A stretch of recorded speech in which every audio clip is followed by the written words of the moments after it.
Russian opposition leader Alexei Navalny passed away last month after spending 3 years in prison, where he was allegedly tortured and mistreated every single day in the wonderful country of Russia, where they have shopping carts and bread. Oh, come on! If you don't know anything about the guy, just know that he was poisoned, almost died in a German hospital, but then as soon as he got better returned to Russia anyway, knowing full well he was going to get sent to prison and probably die there.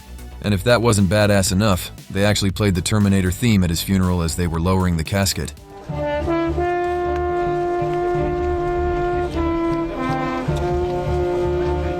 So why Terminator? Let's talk about it.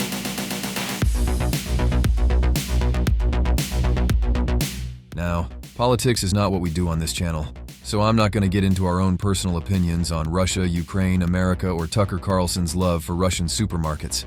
Mentos. But when I heard the Terminator theme played at Navalny's funeral, I felt like Batman seeing the bat signal in the sky. Nice. I just knew I had to answer the call, because that was an awesome moment and it wasn't a random one. The last few years of Navalny's life were just like a movie, and they were an actual movie, an Oscar-winning documentary to be exact. We've been meaning to talk about the HBO documentary Navalny for a while now, and I guess now is the perfect time for that. It follows the events right after his poisoning in 2020, and the funniest and most surreal moment is when he tracks down the people who were sent to poison him and talks to them himself over the phone, pretending to be their superior. Был с Навальным полный провал. Ну, это вот я вопрос себе задавал уже не один раз, кстати. Ну, работа сделала как бы, как вот делали, как бы это все прорабатывалось вопрос. Я, честно говоря, ошарашен вопросами вот этими всеми. It really is a wild ride, and I recommend watching it if you've never seen it, because no matter where you stand politically, the courage this man had to face his enemies head-on was worthy of respect. How many politicians do you know who are actually willing to die for what they believe in? I don't know a whole lot. The ones I know would run to their presidential bunker as soon as the thought of a threat entered their heads. Terminator 2 is a perfect action movie, probably one of the best action movies of all time, and it was Alexei Navalny's favorite film. It came out when Alexei was 15, so it makes sense that it made an impression on him. Granted, he probably saw it like this.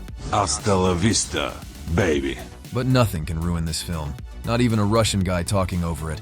Besides, there's already a ton of bad dubbing in the original version as well. The film itself, spoiler alert, ends with a very touching final scene of Arnold lowering himself in a bowl of lava to destroy the chip in his head and thus prevent the world from inventing artificial intelligence that will eventually take over the planet. It's all AI generated, and obviously this is of concern. This tech is from the makers of ChatGPT. Yeah, thanks for nothing, Arnold.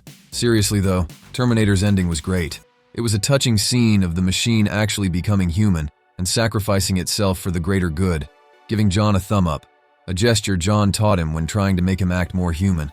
Alexei could have lived peacefully in Germany, continue his anti-Kremlin campaigns online from the safety of a NATO country, and live happily ever after with his family. But he chose to return to Russia, to face his enemies head-on after they just tried to kill him, and send a message to everyone that you shouldn't run away.